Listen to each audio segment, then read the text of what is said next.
What happens when a tree grows so tall, it forgets the ground that feeds it? The sun melted into gold as the Maasai children gathered around the fire. Elder Ole Saitoti tapped his beaded staff. "Tonight," he said with a knowing smile, "I will tell you of a king whose heart reached higher than the clouds. Once upon a time," the elder began, "there was a king whose greatness grew like a mighty acacia tree. Birds nested in his branches, cattle rested in his shade, and nations sheltered beneath him. But what happens when a heart grows taller than the sky, until the wind itself must teach it to bow?" In the children's imagination, the king paraded in beads of gold and lion mane. He raised his voice above the drums. "Look at my kingdom, look at me." Even the dust seemed to bow as he walked. But one night, the king dreamed. In the dream, a voice thundered, "Cut down the tree, leave only the stump bound in iron, until it learns again who rules the heavens." The king awoke, trembling, his pride unsettled. A wise man named Daniel was called. He said gently, "Your greatness is from the Most High. Humble yourself, or you will lose your crown until you learn who truly rules above." The king nodded, but deep inside, his heart still swelled. Seasons passed. One evening, the king stood high upon a ridge, arms stretched wide across the plains. "I built this with my hands, my power, my kingdom." His words echoed across the valley.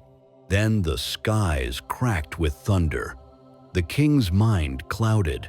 He wandered into the tall grass, crawling, eating wild herbs like an animal.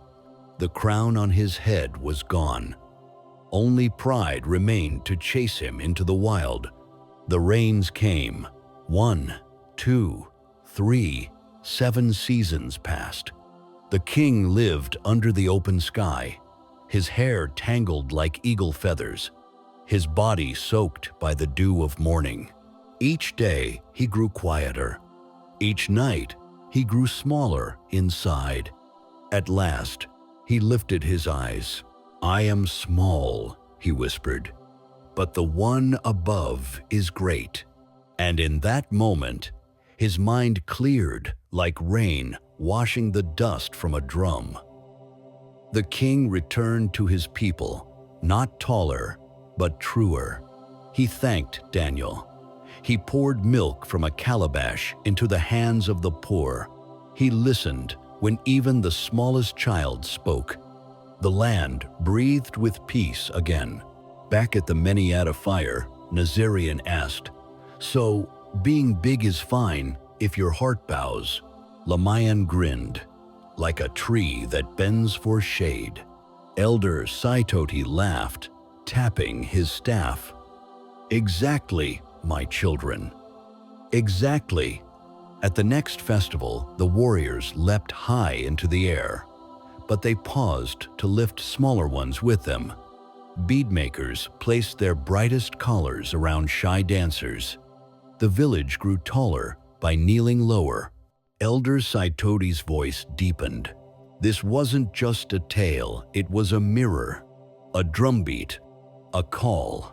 Just like the story of Nebuchadnezzar, the proud became wise, the tall learned to bow, and the land found shade again. So remember this, child of the savannah. The tallest tree is the one that bows to shade others. When you bow your heart, the sky itself makes room for your joy. We have come to the end of our story. Please subscribe and come back for more interesting stories. Bye.